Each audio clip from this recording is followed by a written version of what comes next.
മലപ്പുറം പെരിയമ്പലത്ത് തീർത്ഥാടകർ സഞ്ചരിച്ച ട്രാവലറും ടിപ്പർ ലോറിയും കൂട്ടിയിടിച്ച് 2 പേർക്ക് ജീവൻ നഷ്ടമായിരിക്കുന്നു എന്ന വാർത്ത അല്പസമയം മുമ്പാണ് പ്രേക്ഷകർക്ക് മുമ്പിലേക്ക് എത്തിച്ചത്. ഇപ്പോഴത്തെ അപകട സ്ഥലത്തേക്ക് മുബഷീർ പി അക്ബർ എത്തിയിട്ടുണ്ട്. ഓക്കെ, മുബഷീർ ആ സ്ഥലത്തെത്തിയെന്ന് മനസ്സിലാക്കുന്ന ഇതിൽ ആ ദൃശ്യങ്ങൾ നമ്മൾ നേരത്തെ കണ്ടതാണ്. എത്രത്തോളം ഞെട്ടിക്കുന്നതാണ്, ആ അപകടത്തിന്റെ തീവ്രത എത്രത്തോളമാണെന്ന് വ്യക്തമാക്കുന്ന ഒരു ദൃശ്യം കൂടിയാണ് അത്.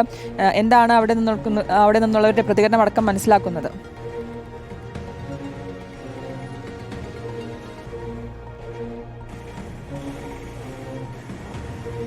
ശ്രുതി, ഈ വാഹനമാണ് അപകടത്തിൽപ്പെട്ടത്. നമുക്ക് ദൃശ്യങ്ങൾ കാണാൻ സാധിക്കും. പെരിയമ്പലം എന്ന് പറയുന്ന മലപ്പുറം കൊണ്ടോട്ടി സംസ്ഥാന പാതയിലെ ഈ ഭാഗത്ത് വെച്ചാണ് അപകടം ഉണ്ടാകുന്നത്. ഈ വാഹനത്തിൻ്റെ ഒരു ഭാഗം പൂർണ്ണമായിട്ടും തകർന്നിട്ടുണ്ട്. അതിൻ്റെ ഒരു ഭാഗത്തു നിന്നുള്ള ദൃശ്യങ്ങളാണ് ഇപ്പോൾ നമ്മൾ കണ്ടുകൊണ്ടിരിക്കുന്നത്. പുലർച്ചെ 2:15 കൂടിയാണ് ഒരു അപകടം സംഭവിക്കുന്നത്.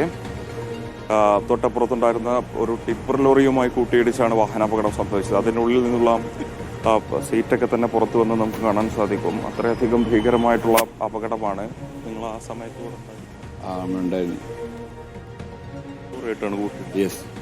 ഇവിടുന്ന് വരുന്നല്ലോ. ഇവിടുന്ന് ഇങ്ങോട്ട് വരും, പാലക്കാടിലേക്ക് പോവാണ്. ഇവിടുന്ന് വരുന്നത് അവിടെ കണ്ണൂരിലേക്ക് പോവാണ്. കല്ലിട്ട് വേണ്ടി പോവല്ലേ, അങ്ങനെയുള്ള ലോറിയാണ്. മായല്ലേ, ചെറിയ മായല്ലേ ഇടിച്ച് ക്രോസ് ആയിട്ട് 2 വണ്ടി ക്രോസ് ആയിട്ട് നിൽക്കുന്നത്. പിന്നെ ഫാമിലി മാത്രമേ ഉള്ളൂ, ഇതിൽ ഡ്രൈവർ മാത്രമേ ഉള്ളൂ ഇത് ആണായിട്ടുള്ളത്. ബാക്കിയൊക്കെ ഫാമിലി അല്ലേ. ആ സമയത്ത് നല്ല മഴ ഉണ്ടായിരുന്നു. അത്യാവശ്യം മഴ ഉണ്ടായിരുന്നു. നല്ല മഴ ഉണ്ട്. ഒരു 1:45-2 മണിയായില്ല. അപകടം സംഭവിച്ചു. സ്ലിപ്പായിട്ടുണ്ട്. നല്ല വണ്ടി, എയർപോർട്ട് റോഡല്ലേ, വണ്ടികളുണ്ട്, അത്യാവശ്യം വണ്ടികളുണ്ട്. രക്ഷാപ്രവർത്തനം നേരെ BM ഹോസ്പിറ്റലിലേക്കാണ്. പിന്നെ എന്ത് ചെയ്ത് ആദ്യം കാറിലിട്ട് കൊണ്ടുവന്നത് കുട്ടികളെ മക്കളൊക്കെ, പിന്നെയാണ് ആംബുലൻസ് കൊണ്ടുപോയത്. അങ്ങനെയാണ് ഉണ്ടായത്. 28 ആൾക്കാരുണ്ടായിരുന്നു തോന്നുന്നില്ല ട്രാവലർ.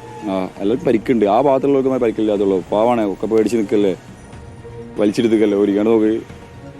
കുട്ടികളാണ് കൂടുതലുണ്ടായത്. സ്ത്രീകളും കുട്ടികളും മാത്രമേ ഉള്ളൂ. ഇതേപോലെ രക്ഷിതാക്കളില്ല, ആണായിട്ടുള്ളൂ. ടിപ്പർ ലോറിയിൽ 3 പേരുണ്ടായിരുന്നു. 3 പേരുണ്ട്. അവർക്ക് ഡ്രൈവർക്ക് നല്ല പരിക്കുണ്ട്, അത്യാവശ്യം നല്ല പരിക്കുണ്ട്. മെഡിക്കൽ കോളേജിനുണ്ട്. രക്ഷാപ്രവർത്തനം നടത്തിയ സമയത്ത് നിങ്ങളുണ്ടായിരുന്നല്ലേ ഇവിടെ? രക്ഷാപ്രവർത്തനം പറഞ്ഞല്ലേ, വണ്ടിക്കാർ നമ്മളെല്ലാവരും. പിന്നെ അവിടെ നമ്മൾ ഹോസ്പിറ്റലിൽ പോവായിരുന്നു, എല്ലാവരും നിർത്തി.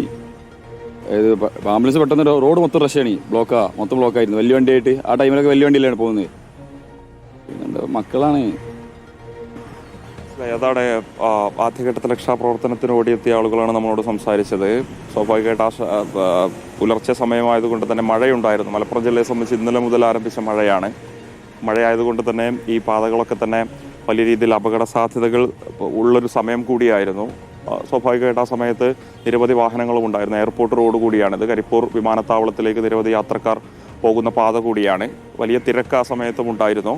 എതിർദിശയിൽ വന്ന ടിപ്പർ ലോറിയുമായി കൂട്ടിയിടിച്ചാണ് അപകടം സംഭവിച്ചത് എന്നുള്ളതാണ്. ഈ വാഹനം പൂർണ്ണമായിട്ടും തകർന്നതിൻ്റെ ദൃശ്യങ്ങൾ നമുക്ക് കാണാൻ സാധിക്കണം. ആ ടിപ്പർ ലോറി ഇവിടുന്ന് മാറ്റിയോ? ടിപ്പർ ലോറി ഇത് അപകടം നടന്നത് ഇവിടെ നിന്നല്ല, ഇത് പോലീസ് ഇങ്ങോട്ട് മാറ്റിയതാണ് വണ്ടി. ബ്ലോക്ക് ട്രാഫിക് ഒഴിവാക്കാൻ വേണ്ടിയിട്ട്. അപകടം സംഭവിച്ചത് ഇവിടുന്ന് ജസ്റ്റ് 1 കിലോമീറ്റർ കഷ്ടി ഉണ്ടാവുള്ളൂ. പുളിക്കൽ ടൗണാണിത്. ആ ടൗണ് കഴിഞ്ഞ് തൊട്ടടുത്ത സ്റ്റോപ്പ് പെരിയമ്പലം, അവിടെ വെച്ചിട്ടാണ് വണ്ടി തമ്മിൽ ക്ലാഷ് ഉണ്ടായത്. അവിടുന്ന് പിന്നെ ബ്ലോക്ക് വന്നു. ആ സമയത്ത് ബ്ലോക്ക് അത്രയും ലെങ്തി ആയ സമയത്താണ് ആളുകൾ അന്വേഷിക്കുന്നത്. ഈ വാഹനത്തിൽ ആകെ ഡ്രൈവർ മാത്രമേ ആണായിട്ടുണ്ടായിരുന്നു, ബാക്കിയെല്ലാം കുട്ടികളും സ്ത്രീകളുമായിരുന്നു. അപ്പോൾ എന്താണ് സംഭവിച്ചത് ആർക്കും പെട്ടെന്ന് ഒരു ഐഡിയ ഇല്ലായിരുന്നു. അങ്ങാടിയിൽ ആളില്ലാത്ത സമയമായത് കാരണം. അപ്പോൾ ബ്ലോക്കിലുള്ള മറ്റു വാഹനങ്ങളിലുള്ള ആളുകളാണ് ഇവരൊക്കെ അതിൽ നിന്ന് രക്ഷപ്പെടുത്തി, ബാക്കിയുള്ള ആളുകളെ രക്ഷപ്പെടുത്തിയതെന്നാണ് പറഞ്ഞത്. അവിടെ വെച്ച് അപ്പോൾ പോലീസ് വന്നിട്ടാണ് വണ്ടി അവിടെ നിന്ന് ഇങ്ങോട്ട് ഒരു ഒഴിഞ്ഞ സ്ഥലത്തേക്ക് മാറ്റിയത്. പെരിയമ്പലം എന്ന് പറയുന്നത് അപകടം ഉണ്ടാകുന്ന മേഖലകളാണ്. സ്ട്രൈറ്റ് റോഡാണ്. അങ്ങനെ പൊതുവെ അപകടങ്ങൾ ഈ റൂട്ടിൽ അങ്ങനെ ഉണ്ടാവാറില്ല.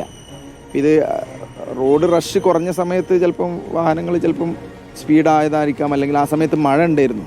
അപ്പം മഴ ചിലപ്പം കാരണമാവാനാണ് സാധ്യത. പൊതുവേ അങ്ങനെ ഒരു വലിയ സ്പീഡിൽ വാഹനങ്ങൾ പോകുന്നൊരു റൂട്ടൊന്നുമല്ല. എയർപോർട്ടിൻ്റെ ഒരു റഷ് ഉണ്ടാവാറുണ്ട്.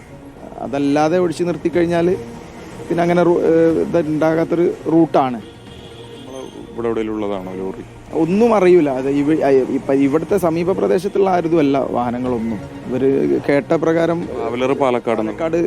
പാലക്കാട് സ്വദേശികളാണെന്ന് കേട്ട് ഇത് കണ്ണൂർ ഭാഗത്തേക്ക് പോകുന്നൊരു വണ്ടിയാണ്. ലോറി കണ്ണൂർ ഭാഗത്തേക്കാണ് പോകുന്നത്. ഇവർ കോഴിക്കോട് ഭാഗത്തുനിന്ന് പാലക്കാട് ലക്ഷ്യം വെച്ചുള്ള യാത്രയാണ്. അവർ എവിടെ നിന്നാണ് വരുന്നത് എന്താണെന്നൊന്നും, കല്യാണ പാർട്ടികളാവാം എന്നൊക്കെ പറയുന്നുണ്ട്. കല്യാണം കഴിഞ്ഞു പോകുന്നതാണോ? കണ്ണൂരിലോട്ട് തീർത്ഥാടനത്തിന് പോയതായിരുന്നു. ഓക്കെ. അപ്പോൾ അത് അങ്ങനെയാണ് കേട്ടത്. ആ സമയത്ത് കണ്ടിട്ട് ആ വാഹനങ്ങളിലൊക്കെ ഉണ്ടായിരുന്ന ആളുകളല്ലേ ആദ്യഘട്ടത്തിൽ രക്ഷാപ്രവർത്തനത്തിൽ ഇറങ്ങിയത്. കാരണം മഴയും ഇതൊക്കെ ഉള്ളത്, ഇന്നലൊക്കെ നല്ല മഴയായിരുന്നല്ലോ. അത് കാരണം പൊതുവെ ആളുകൾ ഉണ്ടാവാറുണ്ട്, പക്ഷേ ആ മഴ കാരണം പൊതുവെ പിന്നെ ആളുകളില്ല ഉണ്ട്. അപ്പോൾ ഈ അസമയത്തുള്ള ബ്ലോക്കുകൾ അന്വേഷിച്ചപ്പോഴാണ് എന്താ കാരണം എന്നുള്ളത്. പൊതുവെ ഇവിടെ അങ്ങനെ ബ്ലോക്ക് ഉണ്ടാവാറില്ല. സ്ട്രൈറ്റ് റോഡാണ്, അത്ര വലിയൊരു റഷ് ഉണ്ടാവാറില്ല. പിന്നെ കൊണ്ടോട്ടി ആ ഭാഗത്തേക്ക് എത്തുമ്പോഴാണ് ബ്ലോക്ക് ഉണ്ടാവാറ് സാധാരണ. അതാണ് റീജിത്ത്, നാട്ടുകാരുടെ പ്രതികരണമാണ് നമ്മൾ കണ്ടത്. ഈ ട്രാവലർ കിടക്കുന്ന മേഖല 1 കിലോമീറ്റർ അപ്പുറം പെരിയമ്പലം എന്ന് പറയുന്ന പ്രദേശത്ത് വെച്ചാണ് അപകടം സംഭവിക്കുന്നത്.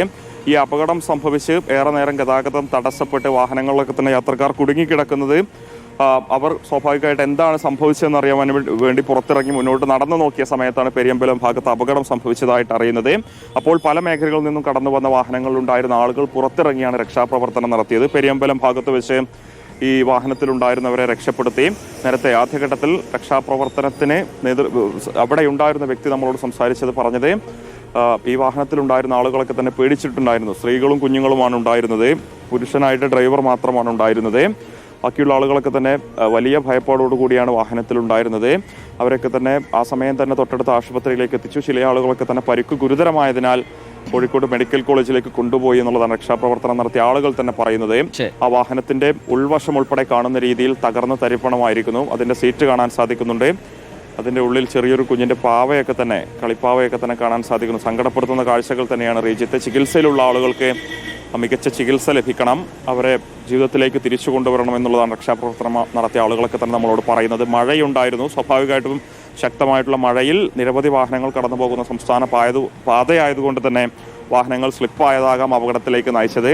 പരസ്പരം വാഹനങ്ങൾ നേർക്കുനേർ വരുന്ന സമയത്ത് ഡ്രൈവർമാർ കണ്ട് ബ്രേക്ക് ചവിട്ടി 2 വർഷത്തിൻ്റെയും വാഹനങ്ങൾ കൂട്ടിയിടിച്ചാണ് അപകടം സംഭവിച്ചിരിക്കുന്നത്. ലോറിയുടെയും അതോടൊപ്പം തന്നെ ഈ ടെമ്പോ ട്രാവലറിൻ്റെയും ഓരോ ഭാഗങ്ങളാണ് തകർന്നിരിക്കുന്നത്. ദൃശ്യങ്ങളിൽ കാണാൻ സാധിക്കുന്നുണ്ട്. എന്തായാലും നിലവിൽ 2 പേരുടെ മരണം സ്ഥിരീകരിച്ചിരിക്കുന്നു. ബാക്കിയുള്ള ആളുകൾ ആശുപത്രിയിൽ ചികിത്സയിൽ തുടരുകയാണ്. തീർച്ചയായിട്ടും സങ്കടപ്പെടുത്തുന്ന, ആശങ്കപ്പെടുത്തുന്ന ദൃശ്യങ്ങൾ കൂടിയാണ് അത് എന്നുള്ളത്.